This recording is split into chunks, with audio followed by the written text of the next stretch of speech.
الحمد لله وحده والصلاة والسلام على من لا نبي بعده أما بعد فأعوذ بالله من الشيطان الرجيم بسم الله الرحمن الرحيم قل أعوذ برب الناس ملك الناس إله الناس من شر الوسواس الخناس الذي يوسوس في صدور الناس من الجنة والناس. وقال النبي صلى الله عليه وسلم إن الله تجاوز عن أمتي ما توسوست به صدورها ما لم تعمل أو تكلم. رواه البخاري أو كما قال رسول الله صلى الله عليه وسلم.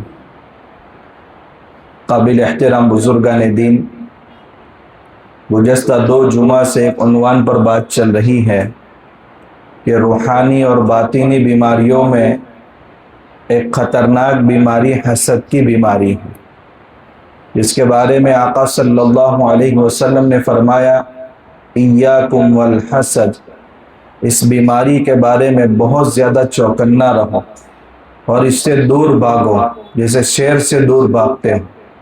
فَإِنَّ الْحَسَدْ يَأْكُلُ الْحَسَنَاتِ كَمَا تَأْكُلُ النَّارُ الْحَطَبَ، اس لیے کہ حسد تمہاری نیکیوں کو ایسے کھا جاتا ہے جیسے آگ سوکھی لکڑی کو کھا جاتی.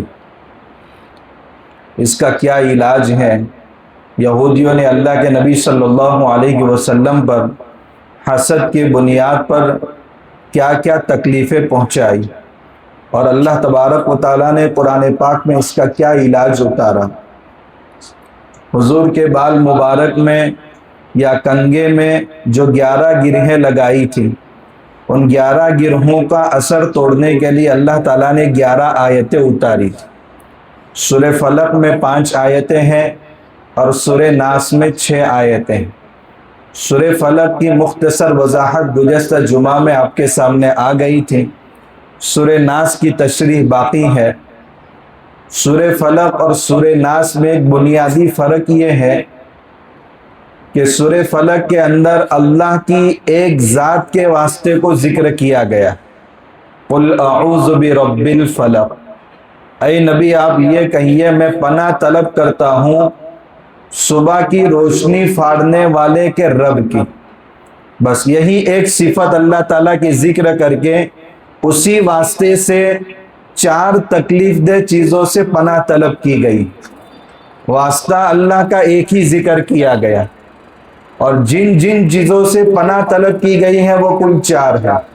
من شر ما خلق، ومن شر غاسق اذا وقب، ومن شر النفاثات فی العقد، ومن شر حاسد اذا حسد. تو اللہ تعالیٰ کی ایک صفت اور اسی کو واسطہ بنا کر 4 تکلیف دہ چیزوں سے پناہ طلب کی گئی. اور سورہ ناس میں آپ دیکھیں گے تو اللہ تعالیٰ کے 3 واسطے ذکر کیے گئے اور ایک چیز سے پناہ مانگی گئی ہے. دونوں میں بنیادی فرق یہ ہے، سورہ فلق میں ایک واسطہ ہے اور 4 چیزوں سے پناہ مانگی گئی. سورہ ناس میں 3 واسطے ہیں اور ایک چیز سے پناہ مانگی گئی. ایسا کیوں ہے؟ اس کا جواب یہ ہے کہ سورہ فلق میں جو 4 چیزوں سے پناہ مانگی گئی ہے یہ سارے نقصانات دنیاوی نقصانات ہیں، اور سورہ ناس میں جو ایک چیز سے پناہ مانگی گئی ہے وہ اخروی نقصان ہے. جب دنیا کے نقصان سے پناہ مانگنے کا وقت آیا تو اللہ تعالیٰ کی ایک صفت کو واسطہ بنایا گیا، اور جب اخروی نقصان سے پناہ مانگنے کا وقت آیا تو اللہ تعالیٰ کی 3 صفتوں کا واسطہ لے کر کے اس سے پناہ مانگی گئی. اس سے ہم اس نتیجے پر بآسانی پہنچ سکتے ہیں کہ آخرت کا نقصان بہت بھیانک نقصان. اس سے اللہ کے 3 واسطے سورہ ناس میں ذکر کیے گئے اور سورہ فلق میں ایک ہی واسطہ اور 4 چیزوں سے پناہ، کیونکہ وہ 4 چیزوں کا نقصان دنیا کی حد تک ہے. دنیا فانی ہے، وہ نقصان فانی ہے، وہ سب ختم ہو جائے گا. دوسرا فرق یہ ہے کہ سورہ فلق میں عام مخلوقات کا ذکر ہے میں پناہ طلب کرتا ہوں صبح کی پو پھٹنے کے رب کی، من شر ما خلق، اللہ نے جو مخلوقات پیدا کی ہیں ان تمام کے شر سے۔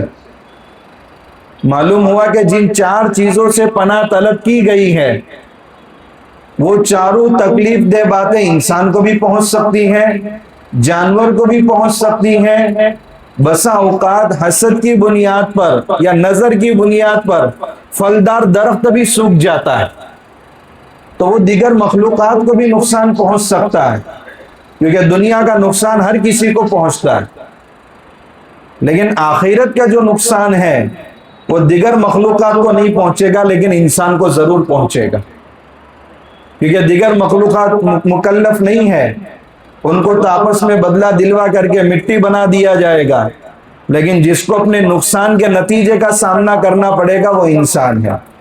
اس لیے سورہ ناس میں انسانوں کے رب کی یعنی ناس اس کا لفظ بار بار آیا ہے، قل اعوذ برب الناس، اے نبی آپ فرما دیجئے میں انسانوں کے رب کی پناہ طلب کرتا ہوں، ملک الناس انسانوں کے بادشاہ کی پناہ طلب کرتا ہوں، الہ الناس انسانوں کے معبود کی پناہ طلب کرتا ہوں۔ یہ تین واسطے اللہ کی صفت کے طور پر ذکر کیے گئے، کیونکہ جو رب ہوتا ہے وہی محافظ ہوتا ہے، جو بادشاہ ہوتا ہے وہی رعیت کا محافظ ہوتا ہے۔ اگر بادشاہ ہی ظلم کرنے لگے تو حالات کس طرح کے بے قابو ہوتے آپ کے سامنے۔ الہ الناس جو معبود ہوتا ہے، جس کی لوگ عبادت کرتے ہیں، وہی معبود عابدوں کی حفاظت کرتا ہے۔ تو اللہ ہمارا رب بھی ہے وہی ہمارا محافظ، اللہ ہمارا بادشاہ بھی ہے وہی ہمارا محافظ، اللہ ہمارا معبود ہے ہم اسی کی عبادت کرتے وہی ہمارا محافظ۔ جب رب محافظ ہو جائے، جب بادشاہ محافظ ہو جائے، جب معبود محافظ ہو جائے تو انسان آخرت کے نقصان سے بھی بچ جائے۔ تو دو باتوں کا بنیادی فرق آپ کے سامنے آیا، تین واسطے ذکر کیے گئے اور سورہ ناس میں ایک چیز سے پناہ طلب کی گئی۔ کون سی چیز ہے؟ من شر الوسواس الخناس، اس وسوسے ڈالنے والے کے شر سے جو وسوسہ ڈال کر چھپ جاتا ہے۔ وسواس کہتے ہیں مسلسل وسوسہ ڈالنے والے کو، اور خناس کا مطلب ہے جو وسوسہ ڈال کر چھپ جاتا ہے، دکھتا نہیں۔ کیسے وسوسے ڈالتا ہے؟ اللہ کے نبی صلی اللہ علیہ وسلم ارشاد فرماتے ہیں کہ شیطان اپنی سونڈ کو انسان کے دل کی طرف لمبا کرتا ہے، اگر وہ دل اللہ کی یاد سے غافل ہوتا ہے تو شیطان اس کے دل میں سونڈ مار کر کے وسوسہ ڈالتا ہے، اور اگر اللہ کے ذکر میں مشغول ہوتا ہے تو شیطان اپنی سونڈ کو لمبا نہیں کرتا۔ جیسے آپ نے دیکھا ہوگا کہ مچھر جب کاٹتا ہے تو اپنی باریک سی نوک سونڈ انسان کے بدن میں چباتا ہے اور اس کو کاٹتا ہے، ٹھیک اسی طریقے سے انسان کے دل میں وسوسہ ڈالتا ہے شیطان اس طریقے سے۔ الذی یوسوس فی صدور الناس، یہی وسوسہ ڈال کر چھپ جانے والا انسان کے دلوں میں وسوسہ ڈالتا ہے۔ معلوم ہوا کہ پوری باڈی کا کنٹرول اگر کسی جگہ سے شیطان کرتا ہے تو وہ انسانوں کے دل، یعنی انسانوں کے دل سے وہ پورے بدن پر پیوستہ ہوتا ہے۔ من الجنۃ والناس، یہ وسوسہ ڈالنے والا جنات میں بھی سے ہو سکتا ہے اور انسانوں میں بھی سے ہو سکتا ہے۔ کان من الجن، شیطان کے بارے میں اللہ تعالیٰ نے قرآن میں فرمایا کہ وہ جناتوں میں سے تھا۔ تو شیطان جناتوں کی ایک قسم، یہ وسوسہ ڈال کر چھپ جاتا ہے، مگر انسان جب دلوں میں وسوسہ ڈالتا ہے تو وہ سامنے ٹھہر کر ڈالتا ہے۔ انسان کے وسوسے کی شکل یہ ہوتی ہے کہ وہ برائی کو ہمارے سامنے مزین کر کے اس کی ترغیب دیتا ہے، بھئی یہ اچھی چیز ہے، ایک بار تو حرام کام کرنا پڑے گا تو کر لے۔ تو انسان برائی کو مزین کرتا ہے اور لوگوں کو اس کی طرف دعوت دے رہا ہے۔ آج جو ایڈورٹائز ہو رہی ہے فلموں کی یا گناہ کے بازاروں کی، آپ دیکھ رہے ہیں کہ ان کو کیسے مزین کیا جا رہا ہے، یہ انسان ہی تو مزین کر رہے ہیں اور لوگوں کے دلوں میں وسوسے ڈال رہے ہیں۔ تو انسان کا وسوسہ سامنے دکھ کر کے ہوتا ہے اور شیطان کا وسوسہ چھپ کر کے ہوتا ہے۔ یہ بہت بھیانک ہے وسوسہ شیطان کا، انسان کی آخرت کو تباہ کر کے رکھ دیتا ہے۔ اس لیے سورہ ناس میں اللہ کے 3 واسطے ذکر کیے گئے اور ان 3 واسطوں سے ایک چیز سے پناہ چاہی گئی۔ ہمارے گھروں میں جو جھگڑے ہوتے ہیں اس میں سب سے زیادہ اسی شیطانی وسوسے کا دخل ہوتا ہے۔ اللہ کے نبی صلی اللہ علیہ وسلم کی وہ مشہور روایت کہ شیطان اپنے چیلوں کو سمندر پر تخت لگا کر کے ان کی کارگزاری لیتا اور ان سے پوچھتا ہے آج تو نے کیا کام کیا، آج تو نے کیا کام کیا۔ کوئی کہتا ہے کہ فلاں کے دل میں نماز کا خیال آیا، میں نے اس کو روک دیا۔ کوئی کہتا ہے کہ فلاں نے آج ارادہ کیا تھا کہ جیسے ہی جمعہ کی اذان اول ہوگی فوراً صحیح الجمعہ جو واجب ہے کروں گا، مگر اس کو دوسرے کام میں مشغول کر دیا اور جانے نہیں دیا، حتیٰ کہ اس کو اون کے ثواب سے محروم کر کے مرغی کے انڈے کے ثواب کا حقدار بنایا۔ کوئی شیطان کہتا ہے اس نے فجر میں اٹھنے کا ارادہ کیا تھا مگر اس کو سلا دیا، گہری نیند میں سلا دیا۔ ان میں ایک چیلا کھڑا ہوتا ہے اور کہتا ہے میں نے میاں بیوی کے درمیان ایسے جھگڑے پیدا کر دیے کہ طلاق کی نوبت آ گئی۔ تو یہ بڑا شیطان اپنے تخت سے کھڑے ہو کر کے اس کا معانقہ کرتا ہے اور کہتا ہے انی اما انت، کام تو حضرت آپ نے کیا ہے، اور دوسروں کو ڈانٹتا ہے کہ کام تم نے کچھ نہیں کیا، کام اصل اس کا۔ تو 3 واسطوں سے پناہ طلب کی گئی ہے جھگڑا پیدا کرنے والی بنیاد سے۔ اللہ کے نبی صلی اللہ علیہ وسلم نے بہت بلیغ اشارہ کیا اور قرآن بھی اشارہ کر رہا ہے، اگر اپنے گھروں کو جھگڑوں کی نحوست سے پاک رکھنا ہے تو سورہ ناس اور سورہ فلق کی تلاوت کا اہتمام کرنا چاہیے۔ کبھی یہ وسوسہ میاں بیوی کے درمیان ڈال کر کے جھگڑا پیدا کرتا ہے، کبھی نماز کے وقت بھی یہ ڈالتا ہے۔ اللہ کے نبی صلی اللہ علیہ وسلم فرماتے ہیں جب اذان ہوتی ہے تو شیطان ہوا خارج کرتے ہوئے بھاگتا ہے، کیونکہ اذان کا جواب دینا اللہ تعالیٰ نے ہر ایک پر واجب قرار دیا ہے۔ جواب دینے کی 2 شکلیں ہیں، ایک ہے قولی جواب اور ایک ہے عملی جواب، یعنی اذان کی ندا لگی، اب عملی جواب تو واجب ہے، جاؤ اور مسجد میں نماز ادا کرو جماعت کے ساتھ، اور ایک ہے قولی جواب، یہ جواب دینا مستحب ہے لیکن اس کی سخت تاکید آئی ہے۔ اب یہ شیطان اس وقت بھاگ جاتا ہے کیونکہ وہ شہادت دے نہیں سکتا، وہ جواب دے نہیں سکتا، جیسے ہی اذان مکمل ہوتی ہے پھر لوٹ آتا ہے، اور جیسے ہی احد الاذانین، اقامت کو بھی احد الاذانین یعنی 2 اذان میں سے ایک اذان کہی جاتی ہے، تو جب اقامت ہوتی ہے پھر بھاگ جاتا ہے، اور جب نماز شروع ہوتی ہے تو انسان جن باتوں کو بھول چکا ہوتا ہے وہ ساری باتیں آ کر نماز میں یاد دلاتا ہے، فلاں یاد کر، فلاں یاد کر، فلاں یاد کر، حتیٰ کہ قرات میں غلطی ہو جاتی ہے، نماز کی رکعتوں میں غلطی ہو جاتی ہے، اور انسان کے اوپر سجدہ سہو واجب ہو جاتا ہے۔ تو یہ انسان کے دل میں نماز میں بھی وسوسہ ڈالتا، کبھی کبھی نماز کے مقدمے میں یعنی وضو میں بھی وسوسہ ڈالتا۔ انسان جس کو وہم کی اور شک کی بیماری ہے، وسوسے کی بیماری ہے، اس سے پناہ مانگنی چاہیے، بہت بھیانک بیماری ہے۔ اور یہ بیماری کیسے پیدا ہوتی ہے؟ غسل خانے میں پیشاب کرنے سے اپنے آپ کو بچانا چاہیے۔ یہ ایسے غسل خانوں کے بارے میں حکم ہے حدیث میں، پہلے غسل خانے کچے رہتے تھے اور پیشاب اندر جذب ہو جاتا تھا، اور اسی غسل خانے میں جب انسان غسل کرتا تھا تو پانی کے قطرے نیچے ٹکرا کر پھر اس کے بدن پر آتے تھے۔ آج چونکہ غسل خانے پختہ ہے، اگر کوئی شخص ضرورت کے موقع پر غسل خانے میں پیشاب کر رہا ہے تو گنہگار تو نہیں ہوگا، مگر وسوسے اس کے دل میں آئیں گے اور وسوسے کی اور شک کی بیماری میں مبتلا ہو جائے گا۔ تو یہ بہت بھیانک بیماری ہے، جن کو لگی ہے آدھا گھنٹہ پورا ہو جائے، 1 گھنٹہ پورا ہو جائے، مگر ان کا وضو مکمل نہیں ہوتا۔ نماز جا رہی، 4 رکعت کا وقت نکل گیا، نماز قضا ہو رہی مگر وضو پورا نہیں ہو رہا. ایسے بھی لوگ ہیں.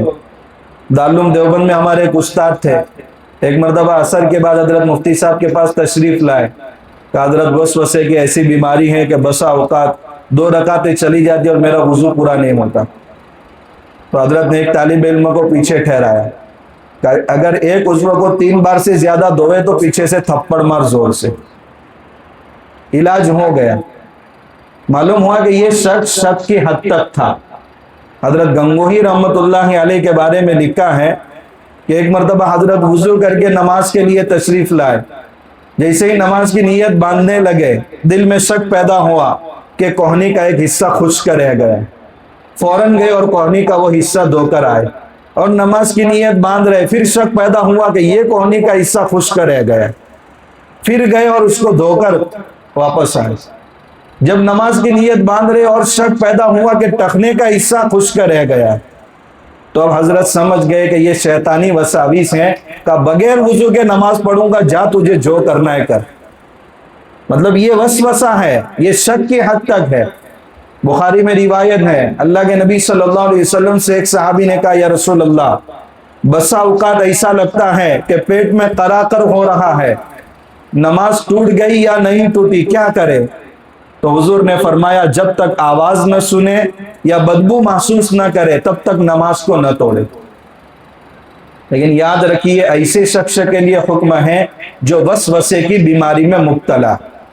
اگر کوئی شخص تندرست ہے, اس نے بدبو بھی محسوس نہیں کی ہے اور آواز بھی نہیں سنی, لیکن اس کو یقین ہے کہ میرا وضو ٹوٹ گیا ہے, تو ایسے شخص کو تو وضو کرنا ہے. جو شک کی بیماری میں ہے اور معمولی بات پر اس کو ایسے وسوسے پیدا ہو رہے, تو حضور نے یقین کے لیے بات ارشاد فرمائی کہ جب 2 باتوں میں سے ایک بات کا یقین نہ ہو جائے نماز مت توڑ. یعنی محض شک کی بنیاد پر انسان کو نماز نہیں توڑنی چاہیے. تو یہ وضو میں بھی وسوسے ڈالتا ہے, نماز کے بارے میں بھی وسوسے ڈالتا ہے. یہ بہت بھیانک بیماری ہے. وسوسوں کی بہت لمبی تفصیل ہے. اس سے پہلے یہ معمول اپنا بنا لینا چاہیے, صبح اور شام 4 قل. احادیث میں الگ الگ قل کا بھی ذکر ہے مگر 4 قل کی روایات متفق علیہ ہے. اس لیے سورہ فلق, سورہ ناس, سورہ اخلاص اور سورہ کافرون صبح کے وقت میں پڑھ لو, شام کے وقت میں پڑھ لو. حضرت عقبہ ابن عامر رضی اللہ تعالیٰ عنہ فرماتے ہیں ایک مرتبہ حضور کے ساتھ چل رہے تھے, اچانک آسمان میں اندھیرا چھا گیا اور بھیانک اندھیرا چھا گیا. تو حضور نے فرمایا یہ 2 معوذتین پڑھ لو. پھر اس کے بعد حضور نے نماز پڑھائی اور اس میں پہلی رکعت میں سورہ فلق پڑھی اور دوسری رکعت میں سورہ ناس پڑھی. تو معلوم ہوا کہ جب اندھیرا چھا جائے, کبھی ہمیں تصور بھی نہیں آتا کہ کوئی چیز ہم کو نقصان پہنچا سکتی ہے, ایسے موقع پر بھی معوذتین کا اہتمام کرو. حضرت معاذ ابن عبداللہ فرماتے ہیں کہ ایک مرتبہ اللہ کے نبی صلی اللہ علیہ وسلم کے دور میں سخت اندھیرا چھا گیا. ہم حضور کی تلاش میں نکل گئے, اللہ کے نبی صلی اللہ علیہ وسلم مل گئے. پھر حضور نے فرمایا کہو. میں نے کہا یا رسول اللہ کیا کہوں؟ تو حضور نے فرمایا قل اعوذ برب الفلق اور قل اعوذ برب الناس پڑھو. معلوم ہوا پریشانی کے وقت میں بھی ان 2 صورتوں کا اہتمام کرنا چاہیے. تو صبح کے وقت میں, شام کے وقت میں, سونے سے پہلے, جب اندھیرا چھا جائے اس وقت, جب کسی پریشانی کا سامنا ہو جائے اس وقت ان صورتوں کا اہتمام کرنا چاہیے. 4 خطرناک تکلیف دہ چیزیں, اس سے بھی حفاظت ہوگی, اور ایک آخرت میں نقصان پہنچانے والی چیز شیاطین کا وسوسہ ڈالنا, اس سے بھی انشاءاللہ حفاظت ہو جائے گی. بہت سارے دیندار حضرات کا پرابلم یہ ہے کہ وسوسے کی وجہ سے بہت زیادہ پریشان رہتے ہیں. اس سے پہلے درس حدیث میں اس تعلق سے شبہ اور وسوسہ ان دونوں میں کیا فرق ہے تھوڑی تفصیل آئی تھی مگر مکمل وضاحت نہیں آئی تھی. اس لیے مناسب لگتا ہے کہ وسوسے کے بارے میں کون سا ڈاؤٹ ایمان کو چھینتا ہے کون سا نہیں چھینتا, اس کے بارے میں اللہ کے نبی صلی اللہ علیہ وسلم کے احادیث میں فرامین کیا ہے وہ ایک مرتبہ سامنے آ جائے تاکہ سارے ڈاؤٹس کلیئر ہو جائے. مشکات شریف جو حدیث کی بنیادی کتاب ہے اور صحیح ستہ سے پہلے پڑھائی جاتی ہے, اس میں صاحب مشکات نے ایک مستقل ٹاپک اور عنوان قائم کیا ہے, بابن فی الوسوسہ, اور اس میں وسوسے کے متعلق جتنی بھی روایات ہیں وہ ساری روایات اس باب کے تحت ذکر کی ہیں۔ حضرات صحابہ کرام کو اللہ تعالیٰ خود جزائے خیر عطا فرمائے کہ وسوسوں کے بارے میں حضور سے سارے سوالات کر دیے، تو ان کی روشنی میں ہمیں بھی ایسے جوابات مل جاتے ہیں کہ ہمارا دل مطمئن ہو جاتا ہے۔ روایات بہت ساری ہیں، ان میں سے چند روایات کا خلاصہ بخاری شریف کی روایت جو آپ کے سامنے پڑی ہے، ان میں سے ایک روایت وہ ہے، ان اللہ تجاوز عن امتی ما توسوست بہ صدورها، اللہ تعالیٰ نے میری امت سے ان چیزوں کو معاف کر دیا ہے جن کا وسوسہ ان کے دل میں آتا ہے، ما لم تعمل او تکلم، جب تک اس پر عمل نہ کریں یا زبان سے اس سے بات نہ کریں۔ یہ ایک روایت ہے، اللہ نے ایسے وساوس کو جو میری امت کے دلوں میں آتے ہیں جب تک اس پر عمل نہ ہو یا جب تک ان کو زبان پر نہ لایا جائے اللہ نے معاف کر دیا۔ دوسری روایت ہے، مسلم شریف کی روایت ہے، صحابہ نے پوچھا یا رسول اللہ بسا اوقات دلوں میں ایسے ایسے وساوس آتے ہیں کہ زبان پر لانا بہت بھیانک معلوم ہوتا ہے۔ حضور نے فرمایا اوقد وجدتموہ، کیا واقعتاً دلوں میں یہ وساوس پا رہے ہیں؟ کہا یا رسول اللہ بالکل پا رہے ہیں۔ حضور نے فرمایا ذالک صریح الایمان، یہ ایمان کی صریح نشانی ہے، واضح نشانی ہے۔ تیسری روایت میں ایک صحابی نے فرمایا رسول اللہ، یہ ابو داؤد شریف کی روایت ہے کہ رسول اللہ میں کبھی کبھی اپنے دل سے بات کرتا ہوں لیکن ان باتوں کو زبان پر لانا اس سے بہتر سمجھتا ہوں کہ جل کر کوئلہ بن جاؤ، اتنے بھیانک وساوس آ رہے ہیں۔ وساوس کبھی ایمانیات کے بارے میں بھی آتے ہیں، ہم نے بچپن میں ہی پڑھا ہوگا ایمان مفصل، آمنت باللہ و ملائکتہ، میں ایمان لایا اللہ پر، اللہ کے فرشتوں پر، اللہ کے رسولوں پر، تمام آسمانی کتابوں پر، اچھی بری تقدیر پر، قیامت کے دین پر۔ لیکن کبھی کبھی ایسے وساوس آتے ہیں کہ انسان یہ سوچتا ہے کہ اللہ کی ذات موجود ہے، کیا اللہ تعالیٰ ہے یا نہیں ہے، کیا اللہ کے رسول اس دنیا میں آئے یا نہیں آئے، ہم نے تو دیکھا نہیں ہے۔ ایسے ایسے وساوس آتے ہیں، بسا اوقات نوجوان تذکرہ کرتے ہیں کہ ایسے بھیانک خیالات آتے ہیں، پوچھا جاتا ہے بھئی کیا خیال ہے، کہا نہیں ذکر نہیں کر سکتے۔ کیوں نہیں کر سکتے؟ بس وہ زبان پر لانا ہی مناسب نہیں لگتا۔ تو یہ وہی بیماری ہے جس بیماری کا ذکر صحابہ کرام نے اللہ کے نبی صلی اللہ علیہ وسلم کے سامنے کیا تھا۔ حضرت مفتی محمود الحسن صاحب گنگوہی رحمت اللہ علیہ مظاہر العلوم سہارنپور میں پڑھاتے تھے جنگ آزادی کے دور میں، اس وقت قادیانیت بہت تیزی سے پھیل رہی تھی۔ ایک شیعہ مدرسے کے اندر آیا اور کئی دنوں تک مہمان خانے میں رکا رہا، جب تک حضرت مفتی صاحب سے دن بھر میں ملاقات ہوتی تھی وہ سوالات پیش کرتا تھا، مفتی صاحب اس کے جواب دیتے تھے۔ ایک مرتبہ اس کو موقع مل گیا اور اس نے کہا کہ مفتی صاحب ہم شیعہ لوگ کتنے اچھے ہیں، ہم شیعوں میں سے ایک بھی قادیانی نہیں بنا اور تمہارے سنیوں میں سے دیکھو آئے دن روزانہ قادیانی بن رہے ہیں۔ تو مفتی صاحب بہت مزاحی آدمی تھے، مفتی صاحب نے کہا بھئی شیطان بے وقوف تھوڑی ہے، وہ چور بے وقوف ہوتا ہے جس گھر میں مال نہ ہو اس میں گھس جائے، وہ چور عقل مند ہے جس میں سونا چاندی نقد رقم بہت زیادہ ہو اسی میں گھسے گا۔ تو شیطان بھی وسوسے شیعوں کے دل میں نہیں ڈالتا، وہ تو آلریڈی آ چکے ہیں، وہ تو حملہ کر رہا ہے قیمتی مال پر جو قیمتی مال ہمارے دلوں میں ہے، اس لیے ہمارے لوگوں کو بہکا کر کے قادیانیت کی طرف لے جا رہا ہے۔ آپ تو قادیانیت سے بھی ایک قدم آگے بڑھ چکے ہیں، تو آپ کو بہکانے میں کیسے وقت ضائع کرے گا؟ وہ منہ لٹکائے ہوئے نکل گیا کہ یار دال گلنے والی نہیں ہے۔ تو شیطان بہت چوکنا ہے، اس لیے آپ دیکھیے اللہ کے نبی صلی اللہ علیہ وسلم نے احادیث میں جو جواب دیا ہے، صحابہ نے فرمایا رسول اللہ کیا کیا جائے؟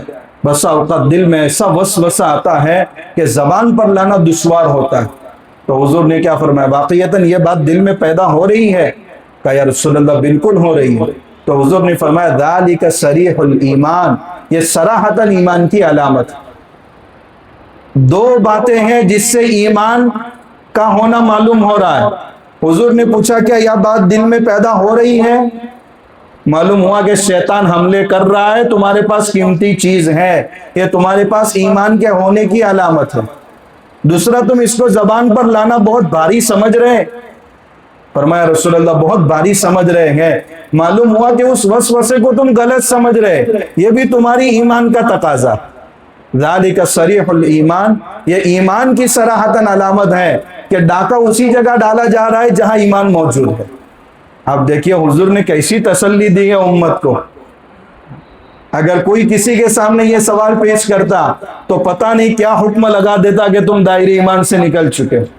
بسا اوقات انسان رونے پر مجبور ہو جاتا ہے، پتہ نہیں میرا ایمان باقی رہا یا نہیں، میں خدا کے وجود کے بارے میں شک میں مبتلا ہو گیا، میں حضور کی رسالت کے بارے میں شک میں مبتلا ہو گیا۔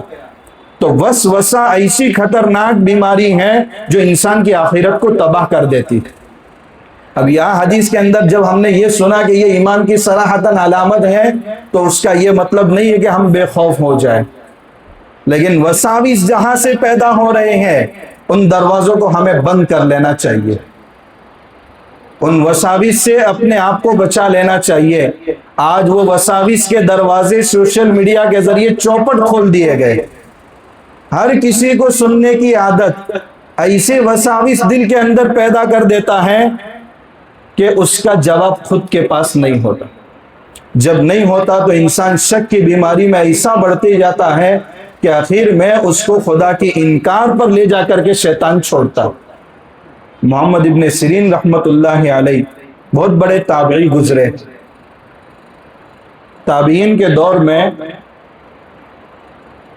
پھر فتنے پیدا ہو گئے۔ ایک گمراہ عقیدے والا شخص آیا اور آ کر کے کہا حضرت صرف ایک حدیث آپ کو سنانا چاہتا ہوں۔ حضرت نے فرمایا مجھے آپ سے نہیں سننی۔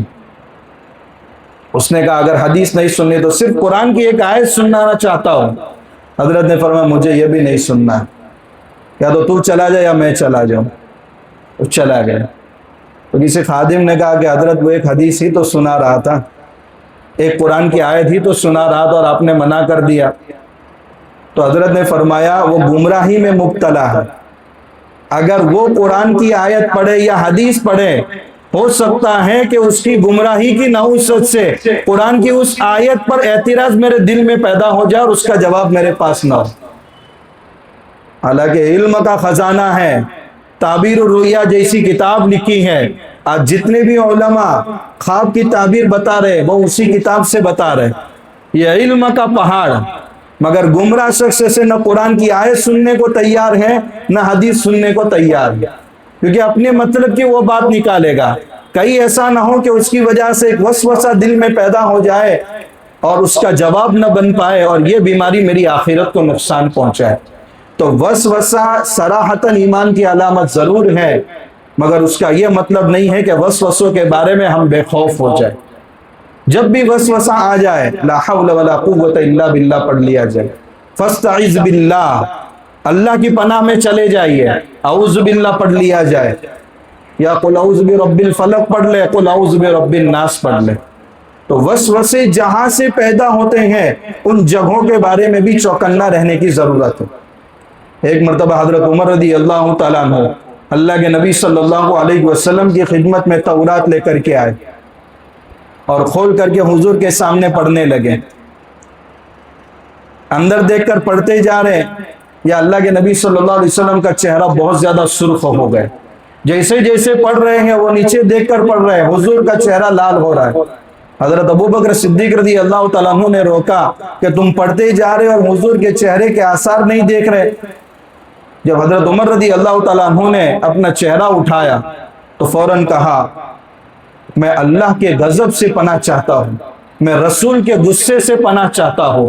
رضیت باللہ ربا وبالاسلام دینا وبمحمد نبیا، ہم نے دین کے اعتبار سے اسلام کو پسند کیا، ہم نے رسول کے اعتبار سے محمد صلی اللہ علیہ وسلم کو پسند کیا۔ رضیت باللہ ربا، اور رب کے اعتبار سے خدا کو پسند کیا۔ اللہ کے نبی صلی اللہ علیہ وسلم نے فرمایا اے عمر، اگر آج میرے زمانے میں موسیٰ ہوتے اور کوئی ان کو فالو کرتا تو بھی وہ گمراہی میں ہوتا، موسیٰ علیہ السلام کو بھی میرے زمانے میں میری اتباع کرنا لازم ہو جاتی۔ یہ بات اللہ کے نبی صلی اللہ علیہ وسلم نے اس لیے فرمائی کہ وہ تورات پڑھ رہے تھے، اور موسیٰ علیہ السلام پر کون سی کتاب نازل کی گئی؟ تورات۔ اور وہ تورات وہ تھی جس میں رد و بدل ہو چکا تھا۔ اب قرآن کے آنے کے بعد تو اللہ کے نبی صلی اللہ علیہ وسلم پر غصے کے آثار ظاہر ہو گئے، تو کہیں ایسا نہ ہو کہ یہ چیزیں دلوں میں ایسے وساوس پیدا کر دے کہ انسان اس کا کما حق ہوں علاج نہ کرا سکے۔ تو بہت سی مرتبہ دلوں کے اندر ایمانیات کے تعلق سے وساوس پیدا ہو جاتے، تو گھبرانے کی ضرورت نہیں ہے، وسوسے پیدا ہوں گے، مگر جن راستوں سے وسوسے پیدا ہوتے ہیں ان راستوں کو ہمیں بند کرنے کی ضرورت ہے۔ آج بہت سارے حضرات ایسے لٹریچر پڑھ رہے ہیں جو ان کو گمراہی کی طرف لے جا رہے ہیں، قلم کے بادشاہ ہیں مگر کب لات مار دے پتہ نہیں چلتا۔ اس لیے اگر علم میں رسوخ نہیں ہے، پختگی نہیں ہے، تو فیس بک پر ایسے مضامین جو جماعت احمدیہ کے نام سے ہیں، یہ قادیانوں کی ایک جماعت ہے، اور اتنے بہترین لٹریچر لکھتے ہیں اور ہم یہ سمجھتے ہیں کہ یہ کسی مسلمان کا لکھا ہوا۔ 80,000 سے زیادہ یہودیوں کی اسلامک ویب سائٹیں چلتی ہے، اور اس سے ہم علم دین حاصل کر رہے ہیں۔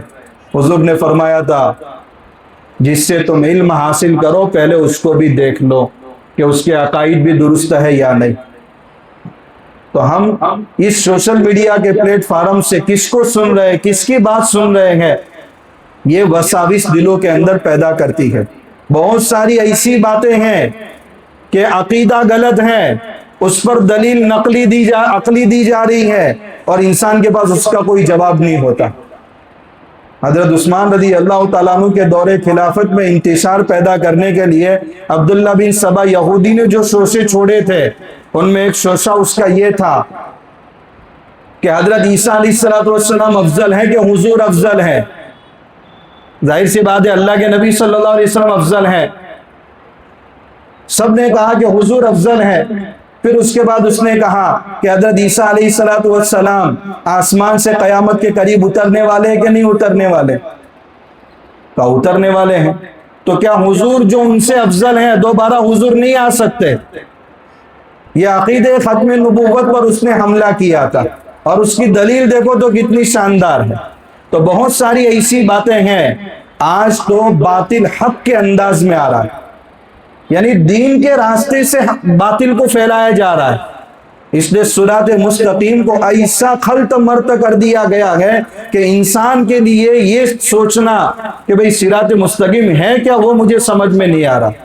تو ایسی چیزیں جہاں سے دلوں میں غلط وساوس پیدا ہوتے ہیں، ایسی چیزوں کے بارے میں بہت زیادہ چوکنا رہنے کی ضرورت ہے۔ اللہ تعالیٰ اس بھیانک بیماری سے، جس میں 3 واسطوں کے ذریعے اس سے پناہ مانگی گئی ہے، موت تک ہمیں بھی ایسے برے وساوس سے پناہ نصیب فرمائے، اور ہماری نسلوں کو بھی پناہ نصیب فرمائے۔ ایک آخری بات، آج 24 تاریخ ہے اور حج کے فارم کا آخری دن ہے۔ بہت سارے حضرات ایسے ہیں